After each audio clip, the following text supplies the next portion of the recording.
Hello everyone, welcome back to my channel. इस video में मैं आपको क्लास 9th का जो चैप्टर है सेल एनसीईआरटी बुक का चैप्टर 5 उसका एक छोटा सा रिवीजन कराने जा रही हूँ, जिसमें फैक्चुअल नॉलेज भी होगी, कंसेप्चुअल नॉलेज भी होगी चैप्टर सेल की। So let's starts with me. सबसे पहले हम बात करते हैं भाई सेल क्या होती है। सेल हमारी बॉडी की, या हम कहें हर एक लिविंग ऑर्गेनिज्म की एक बेसिक, स्मॉलेस्ट और एक स्ट्रक्चरल और एक फंक्शनल यूनिट होती है लाइफ की, जो सेल होती है। सेल का हिंदी मीनिंग होता है कोशिकाएं। सबसे पहले इसकी डिस्कवरी किसने की थी? अगर हम डिस्कवरी की बात करें सेल की, रॉबर्ट ह्यूक ने क्या किया था, जो पेड़ की छल्ली होती है ना, बाहर की छाल जो होती है ब्राउन ब्राउन कलर की, बार्क जिसको हम बोलते हैं, उसका एक्सपेरिमेंट करा था, खुद के डिज़ाइन करे माइक्रोस्कोप में। तो वहाँ से एक डिस्कवरी हुई थी डेड सेल की। वो जो उन्होंने बार्क ली बाहर की ट्री की, उसमें कुछ ऐसे बॉक्सेस दिखाई पड़ रहे थे। वो जो बॉक्सेस को नाम दिया रॉबर्ट ह्यूक ने स्मॉल लिविंग रूम्स। बाद में पता चला ये जो सेल थी ये डेड सेल थी। तो सबसे पहले डिस्कवरी हुई थी एक डेड सेल की रॉबर्ट ह्यूक के द्वारा। उसके बाद सही 9 सालों बाद 1674 में एंटोनीजी आ गए, जिन्होंने पौंड वाटर लिया और वहाँ से उन्होंने डिस्कवरी करी एक लिविंग सेल की, एक लिविंग कोशिका की। ठीक है, उसके बाद हम पढ़ते हैं topic cell theory. Cell theory में कुछ साइंटिस्ट ने कुछ कुछ बोला, कुछ कुछ पोस्टुलेट्स दिए। देखो सेल थ्योरी में क्या है। सबसे पहले 1838 में श्लाइडेन जो बोटनिस्ट थे, उन्होंने बोला जितने भी हमारे प्लांट्स होते हैं वो सारे सेल्स के बने होते हैं। जितने भी प्लांट्स हैं A to Z, जितने भी प्लांट्स हैं सब में कोशिकाएं प्रेजेंट होती हैं। फिर उसके एक साल बाद दूसरे जियोलॉजिस्ट आए, श्वान ने बोला जितने भी एनिमल्स हैं वो सारे के सारे भी सेल के बने होते हैं। ठीक है, फिर जो सेल थ्योरी इन्होंने दी दोनों जियोलॉजिस्ट और बॉटनिस्ट ने, उसके कुछ पोस्टुलेट्स आए। सेल थ्योरी के पोस्टुलेट्स की अगर हम स्टडी करें, अगर हम बात करें, तो उन्होंने कहा जो सेल है वो एक बेसिक यूनिट होती है लाइफ की। मतलब देखो सेल क्या होती है बेसिकली, अगर मैं एक रफ डायग्राम बनाऊँ सेल का, ये हमारे पास सेल होता है, इसके अंदर एक न्यूक्लियस प्रेजेंट होता है, यहाँ पे एक फ्लूइड लाइक मटेरियल प्रेजेंट होता है जिसको हम बोलते हैं साइटोप्लाज्म। ये वाला जो पोर्शन होता है इसको हम बोलते हैं सेल मेम्ब्रेन। ये लिविंग होती है, इसके बारे में भी हम पढ़ेंगे, पूरी डिटेल पढ़ेंगे सेल मेम्ब्रेन कैसी होती है। सेमी सिलेक्टिव होती है ये, और ये पोरस होती है। तो ये होती है हमारे पास सेल मेम्ब्रेन। न्यूक्लियस के अंदर भी हमारे पास कुछ कुछ प्रेजेंट होता है। यहाँ पे भी काफ़ी सारे ऑर्गेनिल्स प्रेजेंट होते हैं, माइट्रोकॉन्ड्रिया, गोल्जी बॉडी, लाइसोसम्स, इन सब के बारे में हम पढ़ेंगे। तो सबसे पहले हमने बताया सेल क्या होती है। अब देखो जो बॉडी होती है, एक लिविंग ऑर्गेनिज्म की जो बॉडी होती है उसमें ट्रिलियंस ऑफ सेल्स प्रेजेंट होती हैं। जब काफ़ी सारी सेल आपस में इकट्ठी हो जाती हैं तो वो मिलके बनाती हैं टिश्यू। टिश्यू फॉर्मेशन के बाद जब काफ़ी सारे ये टिश्यू आपस में कलेक्ट होंगे तो ये मिलके बनाएंगे ऑर्गन, और ऑर्गन का सही स्ट्रक्चर बनाता है पूरा का पूरा बॉडी। ठीक है, तो सेल जैसे फॉर एग्जांपल हमने 9th क्लास के एनसीईआरटी में ही पढ़ा है, जो हर मैटर होता है उसका स्मॉलेस्ट यूनिट होता है एटम। ठीक है, एटम से मिलके कोई भी मैटर बने होते हैं, ऐसी कोई भी लिविंग ऑर्गेनिज्म की जो बॉडी होती है ना, वो सेल से मिलके बनी है। जितने भी लिविंग ऑर्गेनिज्म है, देखो ये रहा सेल के बने हुए हैं। 1855 में रेडोल्फ विक्चर ने कहा ओमनिज सेल्यूला ई सेल्यूला, इसका मतलब है cell arises the from pre existing cell. जितने भी सेल हमारी बॉडी में प्रेजेंट है ना, वो प्री एग्जिस्टिंग सेल जो ऑलरेडी प्रेजेंट है उन्हीं से बनती हैं। आप इसी सीरीज में आगे पढ़ोगे टॉपिक सेल डिवीज़न, जहाँ पे आप देखोगे कि हमारी जो एक सेल होती है वो जब टूटती है, ये इसका न्यूक्लियस, ये इसका, तो वो दो सेल का निर्माण करती है। तो हमारी जो प्री एग्जिस्टिंग सेल है उनसे ही हमारी बनेंगी नई सेल्स। अब हम कुछ बेसिक फैक्चुअल क्वेश्चन देखते हैं जो हमारे ओल्ड टीचिंग एग्जाम्स में या फिर वनडे एग्जाम्स के लिए पूछे जाते हैं। जैसे सबसे पहले बात करें सबसे पहले अगर हम बात करते हैं तो स्मॉलेस्ट सेल कौन सी है अर्थ पे? स्मॉलेस्ट सेल है अर्थ पे हमारी ये रही, बैक्टीरिया में माइकोप्लाज्मा। फिर हम बात करते हैं लार्जेस्ट सेल कौन सी है अर्थ पे? ऑस्ट्रिच का जो एग होता है वो लार्जेस्ट सेल होती है। लॉन्गेस्ट सेल न्यूरॉन है, नर्व सेल जो है हमारी माइंड वाली जो है, जो सिग्नल डिटेक्ट करवाती है।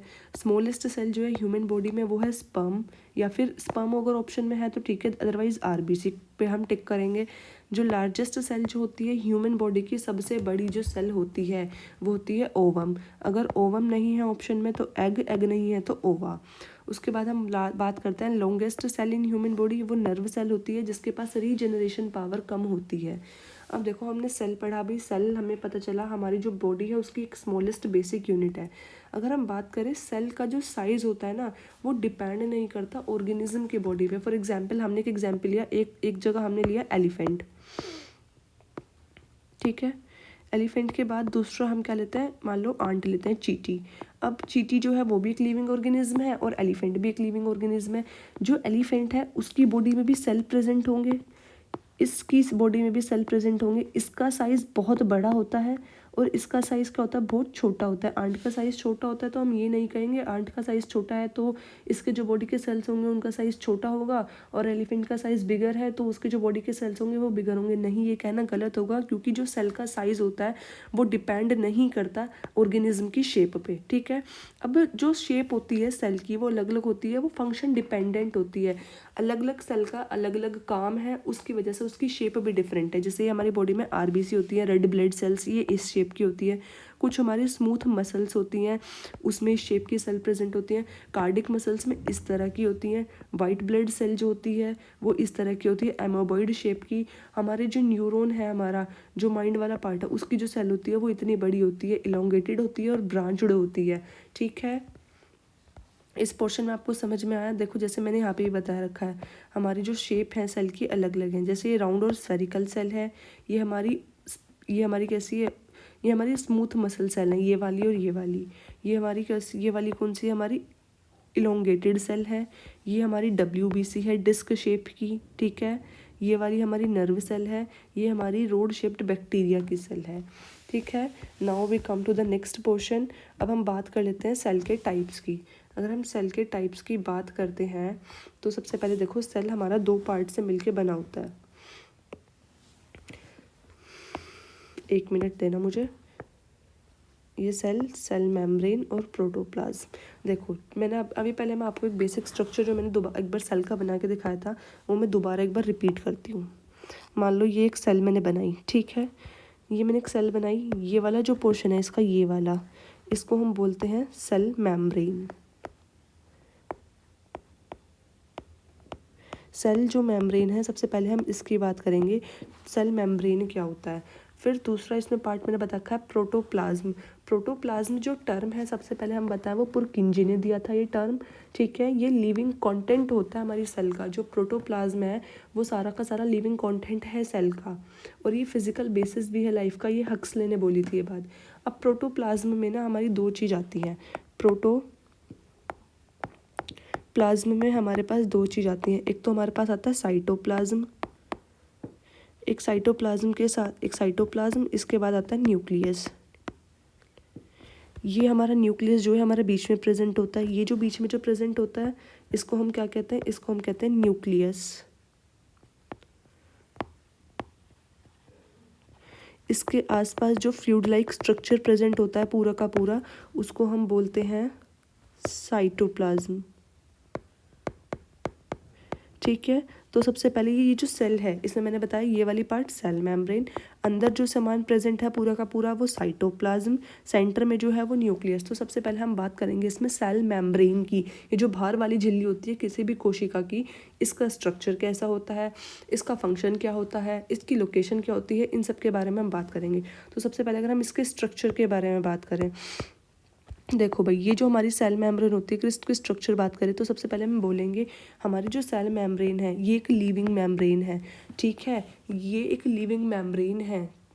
दूसरा, ये इलास्टिक है और फ्लेक्सिबल है। अपने हिसाब से ये अपने साइज़ को हम कह सके रीशेप कर सकती है खुद को। अभी हम पढ़ेंगे डिफरेंट टाइप के सॉल्यूशन, जैसे हाइपरटोनिक, आइसोटोनिक। उसमें हमारी जो सेल है ना वो अपने आप को रीशेप करती है ऑस्मोसिस और डिफ्यूजन प्रोसेस की वजह से। इस वजह से हम बोल पा रहे हैं जो हमारी सेल मेम्ब्रेन है वो इलास्टिक और फ्लेक्सिबल है। थर्ड पॉइंट अगर मैं बात करूँ, फर्स्ट पॉइंट लिविंग है, दूसरा इलास्टिक और फ्लेक्सिबल है, तीसरा पॉइंट ये सेमी परमिएबल मेम्ब्रेन है। सेमी परमिएबल मेम्ब्रेन का मतलब होता है ये कुछ ही सिलेक्टिव चीज़ों को अपने से अंदर, मतलब जो हमारा ये कोशिका है ये अपने से बाहर और बाहर से अंदर कुछ सिलेक्टिव सब्सटेंस को ही आने और जाने की अनुमति देते हैं। इसलिए हमने इसको बोला सेमी परमिएबल मेम्ब्रेन या फिर सिलेक्टिव परमिएबल मेम्ब्रेन। क्यों हमने ऐसा बोला है, क्योंकि ये अलाउड करता है सिर्फ कुछ सिलेक्टिव सब्सटेंस को सेल के अंदर आने के लिए और सेल से बाहर जाने के लिए। मेजरली जो हमारा सेल मेम्ब्रेन होता है वो किस चीज़ का बना होता है, ये बना होता है हमारा फोस्फोलिपिड्स का। और मेजरली फोस्फोलिपिड में लिपोप्रोटीन प्रेजेंट होता है। ये वाला आप स्टार मार्क करके रखिएगा, बहुत इंपॉर्टेंट है। PYQ है, पूछा गया है कि जो सेल मेम्ब्रेन होती है वो किस चीज़ की बनी होती है, तो फोस्फोलिपिड्स की। ठीक है, अब हम स्ट्रक्चर समझ में आ गया, दोबारा रिपीट करती हूँ। देखो, लिविंग मेम्ब्रेन है, इलास्टिक और फ्लेक्सिबल है, सेमी परमिएबल है, सिलेक्टिव चीज़ों को अलाउड होता है एंट्री देना और एग्जिट मारना, फोस्फोलिपिड्स की बनी होती है जिसमें मेजरली लिपोप्रोटीन प्रेजेंट होता है। अब मैं अगर इसकी लोकेशन की बात करती हूँ कि भाई हमारी लोकेशन कहाँ कहाँ है, मतलब सेल जो मेम्ब्रेन है वो किधर किधर प्रेजेंट होती है, तो हम इसकी अगर लोकेशन की बात करते हैं तो इधर हम देखते हैं it present in both plants as well as animal cell. ये प्लांट और एनिमल दोनों सेल में प्रेजेंट होता है। इट एनक्लोजेस प्रोटोप्लाज्म, मैंने बताया ना, ये प्रोटोप्लाज्म को एनक्लोज करता है अपने अंदर। देखो, ये हमारा सेल मेम्ब्रेन है, इसके अंदर क्या है, इसके अंदर साइटोप्लाज्म है और न्यूक्लियस है। जो क्या है कुल मिला के, साइटोप्लाज्म और न्यूक्लियस दोनों को मिला के हम बोलते हैं प्रोटोप्लाज्म। तो जो हमारा सेल मेम्ब्रेन है वो एनक्लोज करता है अपने अंदर प्रोटोप्लाज्म को। प्लांट्स में, in plants present between cell wall and cytoplasm. अभी हम देखेंगे जो एक नया कंसेप्ट है हमारे पास सेल वॉल का। सेल वॉल हमारी प्लांट्स में प्रेजेंट होती है, फंजाई में प्रेजेंट होती है और बैक्टीरिया में प्रेजेंट होती है। इसको हम पढ़ेंगे, तो बस इसमें इतना जान लो। प्लांट्स में क्या होता है, जो सेल मेम्ब्रेन होता है वो साइटोप्लाज्म और सेल वॉल के बीच में प्रेजेंट होता है। ठीक है, लोकेशन भी पता लग गया भाई, प्लांट्स में भी प्रेजेंट होता है, एनिमल्स में भी प्रेजेंट होता है, स्ट्रक्चर हमें पता लग गया इसका। अब हम बात करेंगे इसके फंक्शन के बारे में कि भाई जो हमारा सेल मेम्ब्रेन है इसका फंक्शन क्या है, क्या कार्य करता है ये, क्या काम करता है ये। ठीक है, इसके हम फंक्शन की अगर हम बात करें तो हम यहाँ पे देखेंगे it gives shape to cell. Cell को शेप देने का काम करता है। ठीक है, सेल को क्या काम करता है, शेप देने का काम करता है। It act as a mechanical barrier, ये एक मैकेनिकल बैरियर की तरह भी काम करेगा। जैसे हमने पढ़ा कि भाई सिलेक्टिव चीज़ों को अंदर आने देता है, बाहर जाने देता है, तो वो वाला। ठीक है, शेप भी देगा सेल को। ये प्रोटेक्ट भी करता है सेल को इंजरी से। जो फॉरेन पार्टिकल्स होते हैं, मतलब जो सेल के बाहर से एंटर करते हैं सेल के अंदर, तो उनसे, उस इंजरी से ये प्रोटेक्ट भी करता है। ये मेंटेन करता है अंदर का इन्वायरमेंट साइटोप्लाज्म का। It regulate the entry and exit, ये हमने पढ़ ही लिया। सब्सटेंस की बाहर से एंट्री और एग्जिट को ये मेंटेन करता है। ठीक है, सेल मेम्ब्रेन का यही था। इसमें सबसे इंपॉर्टेंट क्वेश्चन है कि जो सेल मेम्ब्रेन है वो किस चीज़ की बनी होती है, तो ये फोटोलिपिड्स की बनी होती, फोस्फोलिपिड्स की बनी होती है, जिसमें मिनरली लिपोप्रोटीन होता है। अब हम बात करते हैं दूसरे कॉन्टेक्स्ट की, जो है हमारा प्रोटोप्लाज्म। देखो भाई, इस वाले कॉन्टेक्स्ट की अगर हम बात करें तो प्रोटोप्लाज्म मैंने आपको बताया, प्रोटोप्लाज्म में क्या क्या है। प्रोटोप्लाज्म में दो चीज़ें, एक तो हमारा साइटोप्लाज्म है और एक हमारा न्यूक्लियस है। ठीक है, अब हम न्यूक्लियस की अगर हम बात करें तो न्यूक्लियस में भी हमारी दो चीज़ें प्रेजेंट होती हैं। कौन सी, एक न्यूक्लियोलस और एक क्रोमेटिन मटेरियल। जो क्रोमेटिन मटेरियल होता है उसमें हमारा जेनेटिक मटेरियल प्रेजेंट होता है। एक मिनट गाइज,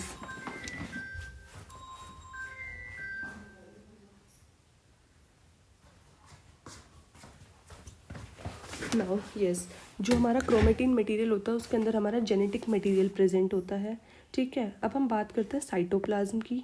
साइटोप्लाज्म जो हमने बताया था, देखो मैं इसका एक बार डायग्राम दोबारा बना देती हूँ सेल का। यहीं पे ये मेरा सेल है, सॉरी ब्लैक पेन यूज़ करते हैं। ये मेरा एक सेल है। ठीक है, इस सेल के अंदर ये न्यूक्लियस प्रेजेंट है। ठीक है, अब इस न्यूक्लियस के अंदर दो चीज़ें प्रेजेंट होती हैं। एक तो होता है इसके सेंटर में न्यूक्लियोलस, ये वाली चीज़ ये है। ठीक है, और इसके अंदर क्रोमेटिन मटेरियल भी प्रेजेंट होता है। ये अगर मैं यहाँ पे अलग अलग डॉट्स डालूँ, ये हमारा क्रोमेटिन मटेरियल प्रेजेंट है न्यूक्लियस के अंदर। ठीक है, अब हमने बताया था यहाँ पे जो हमारा आसपास का जो एरिया है, इसमें यहाँ पे क्या प्रेजेंट होता है, एक फ्लूइड प्रेजेंट होता है जिसको हम बोलते हैं साइटोप्लाज्म। ठीक है, इस साइटोप्लाज्म में क्या होता है, इसके अंदर अब काफ़ी सारे सेल ऑर्गेनल्स होते हैं। सेल ऑर्गेनल्स जैसे मैं आपको बताऊं, लाइसोसोम्स होते हैं, माइटोकॉन्ड्रिया होता है, गोल्जी एपरेटस होते हैं। ये भी हम आगे फर्दर सीरीज़ में पढ़ेंगे। ठीक है, तो अभी समझ में आ रहा है आपको बेसिक स्ट्रक्चर सेल का क्या है, कि हमारा ये सेल मेम्ब्रेन है, न्यूक्लियस है, न्यूक्लियस के अंदर न्यूक्लियोलस है, क्रोमेटिन मटेरियल प्रेजेंट है, साइटोप्लाज्म जो है, साइटोप्लाज्म के अंदर सेल ऑर्गेनल्स हैं और इंक्लूजन्स भी प्रेजेंट है जिसमें ग्रैनुअल्स, लिपिड, ग्लोब्यूल हैं। तो अभी आपने इतना समझ में आपको बेसिक स्ट्रक्चर सेल की, ठीक है। और सेल के अंदर जो एक बार मैं आपको जो भी हमने पढ़ा है अभी हम वापस से एक बार रिवाइज कर लेते हैं सेल का डायग्राम ड्रॉ करके। देखो मैंने ये एक सेल ड्रॉ करा, थोड़ा सा शेप अलग देते हैं, इतना भी परफेक्ट शेप का नहीं होता है सेल, कुछ ऐसे ओवल शेप का देते हैं, ठीक है। अब मैं इसका नाम रखती हूँ सबसे पहले सेल मेम्ब्रेन, ठीक है। ये हमारा सेल मेम्ब्रेन हो गया। इसके अंदर प्रेजेंट होता है हमारा न्यूक्लियस,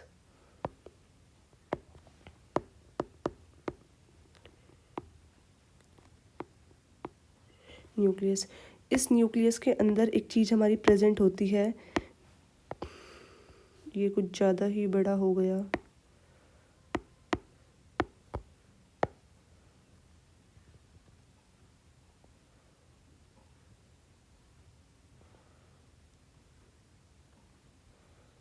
ये मान लो ये है हमारा न्यूक्लियोलस, ठीक है। एक मिनट मैं स्पेलिंग चेक करूँ एक बार, न्यूक्लियोलस। इसी के अंदर हमारे क्रोमेटिन मटेरियल भी प्रेजेंट होते हैं,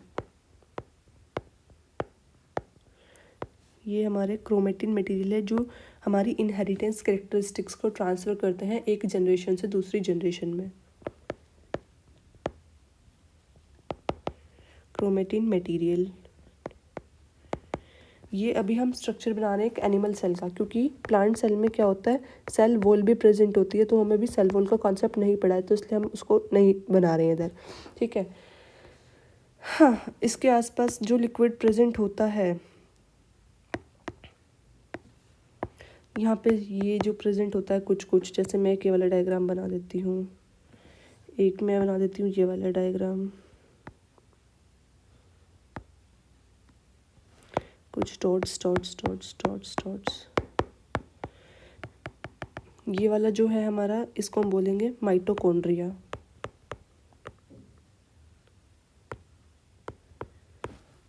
इसको हम बोलेंगे गोल्जी बॉडी, गोल्जी बॉडी या गोल्जी एपरेटस। इन सब के अपने अलग अलग काम हैं। जैसे अगर मैं इसको बोलूँ कुछ, तो मैं इसको यहाँ पे नाम दे सकती हूँ लाइसोसोम। माइटोकॉन्ड्रिया जो है इसमें एक चीज़ और प्रेजेंट होती है, जैसे मान लो ये है, कुछ ऐसे बना दिया, एंडोप्लाज्मिक रेटिकुलम।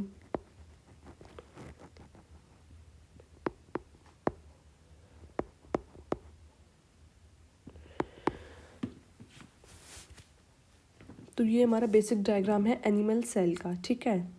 अब मैं अगली सीरीज़ में आपको बताऊंगी, हमने इसमें सेल मेम्ब्रेन पढ़ा, ये जो हमने सेल मेम्ब्रेन पढ़ी है इसके बारे में हमने क्या पढ़ा है, यहाँ पे कोई मुझे बताएगा कमेंट सेक्शन में लिख के।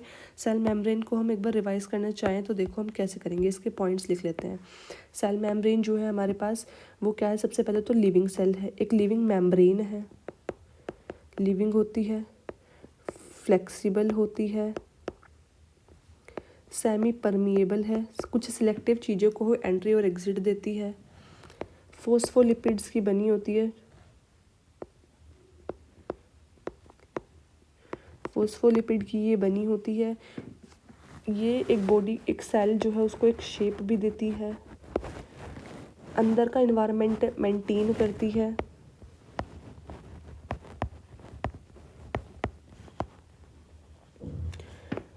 और साथ ही साथ क्या करती है, सेल को इंजरी से प्रोटेक्ट करती है।